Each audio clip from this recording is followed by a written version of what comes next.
আসসালামু আলাইকুম, welcome back to my channel মিন কুকিং নিউ রেসিপি। আজকে আমি আপনাদের 4 পাউন্ডের একটা কেক ডেকোরেশন করে দেখাবো। আজকের এই 4 পাউন্ডের কেক বেসটা কিভাবে তৈরি করতে হয় তা নিয়ে ডিটেলসে আমি 2টা ভিডিও আপলোড করেছি, সেখানে সব ডিটেলস আপনি পেয়ে যাবেন। সেই ভিডিওটা এই ভিডিওর ডিসক্রিপশন বক্সে লিংক দিয়ে দিব, আপনারা চাইলে কিন্তু দেখে নিতে পারবেন। এছাড়াও আজকের এই কেকের মেজারমেন্টটাও ডিসক্রিপশন বক্সে দিয়ে দিব, আপনারা কিন্তু সেখান থেকে দেখে নিতে পারবেন। এই তো কেকটাকে আমি দুটি ভাগে ভাগ করে নিয়েছি। এবার কেকের নিচের সাইডে চারপাশে একটু করে ক্রিম লাগিয়ে দিচ্ছি। এতে করে কেকটা ডেকোরেশন করার সময় নড়াচড়া করবে না, তেমনই যখন কেকটাকে ডেলিভারি করব তখনও কিন্তু এটা কেকটা সরে যেয়ে নষ্ট হয়ে যাবে না। এবার কেকের উপরে সুগার সিরাপ দিয়ে দিচ্ছি।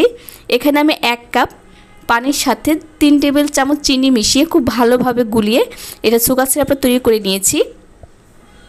আপনারা সুগার সিরাপের পরিবর্তে এখানে বিভিন্ন ধরনের ড্রিঙ্কস যেরকম 7 আপ এরকম টাইপের ড্রিঙ্কসও এখানে ব্যবহার করতে পারবেন। এই তো সুগার সিরাপ দিয়ে এর উপরে ক্রিম দিয়ে কভার করে দিয়েছি।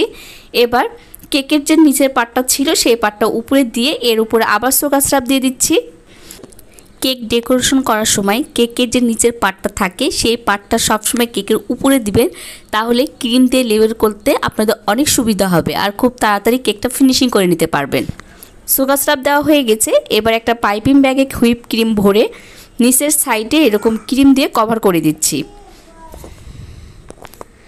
আপনারা যদি পাইপিং ব্যাগে এভাবে ক্রিম ভরে কেক কভার করেন তাহলে আপনাদের আর ক্রাম কোটিং করতে হবে না, সরাসরি এইভাবে ক্রিম দিয়ে কিন্তু আপনারা কেকটা ডেকোরেশন করে নিতে পারবেন।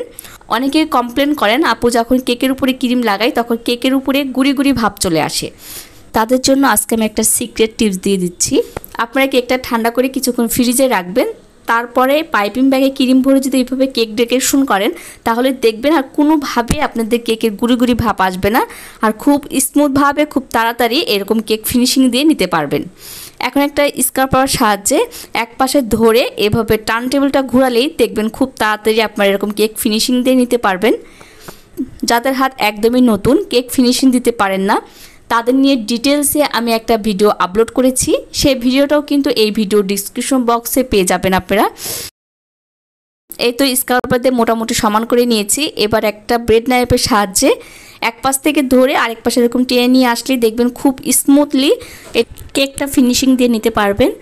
প্রত্যেকবার ব্রেড নাইফটা এরকম টেনে ব্রেড নাইফের সাথে যে ক্রিমটা থাকবে সেটা প্রত্যেকবার মুছে নেবেন, তাহলে দেখবেন কাজটা খুব সহজ হয়ে যাবে। উপরের দিকটা খুব ভালোভাবে ফিনিশিং দিয়ে নিয়েছি। নিচের দিকটা ডিজাইন করার জন্য স্কারবারে এই জিগজ্যাগ সাইডটা দিয়ে এভাবে টান দিলে দেখবেন খুব সুন্দর ডিজাইন হয়ে যাচ্ছে। যাদের কাছে এরকম স্কারবার নেই তারা কিন্তু কাঁটা চামচ কিংবা চিরুনি দিয়েও নিচে এরকম ডিজাইন করে নিতে পারবেন খুব সহজেই।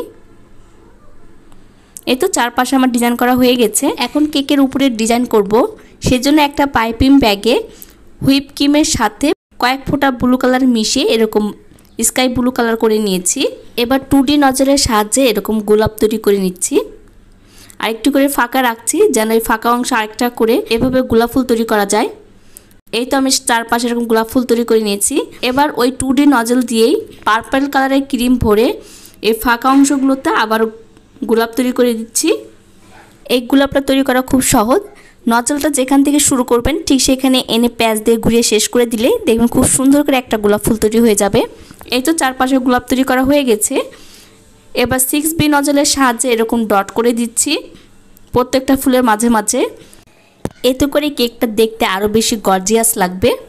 আজকের এই কেক ডেকোরেশন করার জন্য আমি যত ধরনের কালার ব্যবহার করেছি সবগুলো কালার কিন্তু রেড পেনের কালার ব্যবহার করেছি আমি। 6B নজলের সাহায্যে ডট দেওয়া শেষ হয়ে গেছে।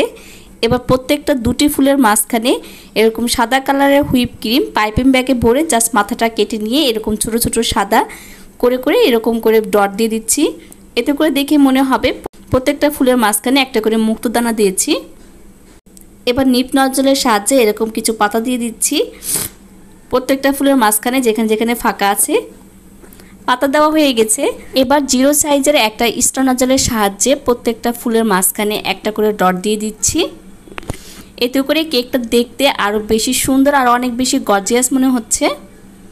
আসলে কেকটা কিভাবে ডিজাইন করবেন এটা সম্পূর্ণ আপনাদের পছন্দের উপরে ভিত্তি করে কেকটা ডেকোরেশন করে নিতে পারবেন। এখন ওই নজল দিয়ে নিচের সাইডে এরকম বর্ডার টেনে দিচ্ছি। আমি যেহেতু কেক বিজনেস করি সেই জন্য প্রতিনিয়ত আমি এখানে বিভিন্ন ধরনের কেক সম্পর্কে বিভিন্ন টিপস দিয়ে থাকি। এছাড়াও বিভিন্ন ধরনের মিষ্টি, ডেজার্ট এবং বেকিং আইটেমের বিভিন্ন কিছু এই চ্যানেলে আপলোড করা হয়। সেই জন্য যারা কেক এবং বিভিন্ন ধরনের ডেজার্ট আইটেম খেতে পছন্দ করেন কিংবা যারা কেক নিয়ে বিজনেস শুরু করতে চাচ্ছেন তারা প্লিজ আমার চ্যানেলটি সাবস্ক্রাইব করে আমাকে সাপোর্ট করে যাবেন। আর আমার সাথে কেক বিজনেসে যে কোনো ধরনের প্রশ্ন থাকলে আমার সাথে যোগাযোগ করার জন্য আমার মিমস কেক হাউস থেকে ওইখান থেকে আমাকে মেসেঞ্জারে নক করতে পারেন। পেজের লিংক ডিসক্রিপশন বক্সে দেওয়া আছে।